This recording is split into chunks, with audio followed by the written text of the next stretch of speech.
جناب صدر و سامعین کرام، اسلام خداوند قدوس کا آخری دین ہے، عالم انسانیت کے لیے مکمل نظام حیات ہے، زندگی کے تمام شعبوں کو جامع ہے، دنیا و آخرت کے تمام گوشوں کو مکمل کرنے والا ہے۔ دین اسلام انسان کو خداوند قدوس کے احکام و مرضیات کے مطابق زندگی گزارنے کی تمام ہدایات سے نوازتا ہے، کسی بھی پہلو کو نہ تمام اور نہ مکمل نہیں چھوڑتا۔ عبادات و طاعات، معاملات و تعلقات، شادی بیاہ، لین دین، خرید و فروخت، کاروبار، تجارت و معیشت، نوکری و ملازمت، سونے جاگنے، ہنسنے بولنے، کھانے پینے، ملنے جلنے، رہنے سہنے، یہاں تک کہ بول و براز کے بارے میں بھی ہماری رہنمائی کرتا ہے۔ ایک شہزادی اسلام کو یعنی شہزادی پروین کو میں آواز دوں کہ آپ آئیں اور اپنی تقریر پیش کریں۔ شہزادی پروین، آپ لوگ تیار ہیں؟ بالکل جلدی سے آ جایا کریں۔ شہزادی پروین ہے شہزادی پروین؟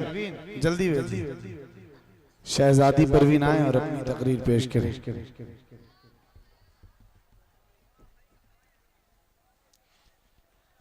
السلام علیکم ورحمۃ اللہ وبرکاتہ۔ الحمدللہ رب العالمین والصلاة والسلام علی سید الانبیاء والمرسلین محمد وآلہ واصحابہ اجمعین الی یوم الدین، اما بعد۔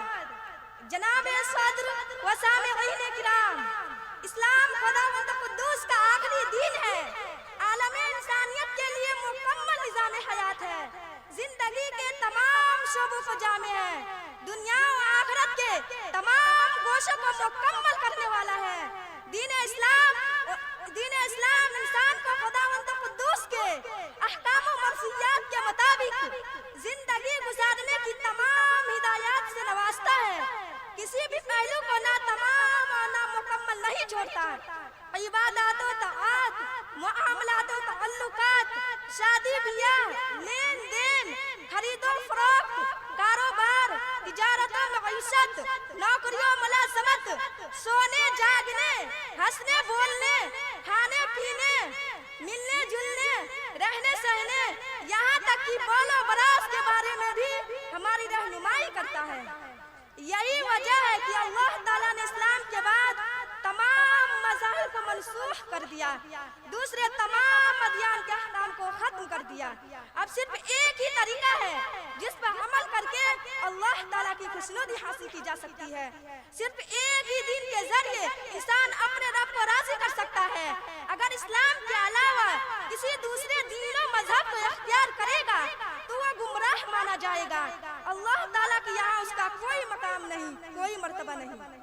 حضرات اکرامی، اب ہم ذرا اپنی زندگی کا جائزہ لیں، اپنے حالات پر نظر ڈالیں اور دیکھیں کہ آج ہم نے کتنی مشرکانہ رسومات کو دوسروں کی دیکھا دیکھی اختیار کر لیا ہے، اور ہم کو اس کا احساس ہی نہیں کہ ہم دین کے خلاف کام کر رہے ہیں۔ آج کل ہمارے درمیان کلائی پر دھاگا باندھنے کی ایک رسم چلی ہوئی ہے کہ نوجوان مسلمان ہو یا عمر دراز، ان میں سے بہت سے لوگوں کی کلائیوں میں دھاگے کرے وغیرہ ہوتے ہیں۔ کلائی پر دھاگا باندھنا ہندو مذہب میں رکشا بندھن کی علامت ہے۔ ایک بہن اپنے بھائی کے ہاتھ پر دھاگا باندھتی ہے، پھر ویسے بھی یہ رسم ایک مذہبی حیثیت رکھتی ہے۔ ایک مسلمان کے لیے کسی صورت میں جائز نہیں کہ اس کی نقل کرے۔ حدیث میں صراحت کے ساتھ اللہ کے رسول صلی اللہ علیہ وسلم کا ارشاد ہے، من تشبہ بقوم فہو منہم، جس نے کسی قوم کے دینی امور میں مشابہت اختیار کی تو وہ بھی انہی میں شمار ہوگا۔ محبان اسلام، اسی طرح غیر اسلامی تہواروں کو منانا، ہولی، دیوالی اور درگا پوجا میں شریک ہونا اور اس کو میل ملاپ کی علامت قرار دینا بھی تشبہ بقوم کے حکم میں آتا ہے۔ ایک مسلمان کو تمام غیر اسلامی رسموں، رواجوں، تہواروں سے دور رہنے کا حکم ہے، اس کو صرف اور صرف اسلام کے احکام پر عمل کرنا ہے۔ اگر کوئی کہے کہ پھر ہم لوگ اپنے ہندو بھائی سے رواداری کیسے برت سکتے ہیں، جب مل جل کر رہنا ہے تو پھر کیا صورت ہوگی؟ تو اس کا جواب یہ ہے، اسلام انسانیت نوازی، تعلقات اور اخلاق کی تعلیم دیتا ہے اور کہتا ہے کہ ایک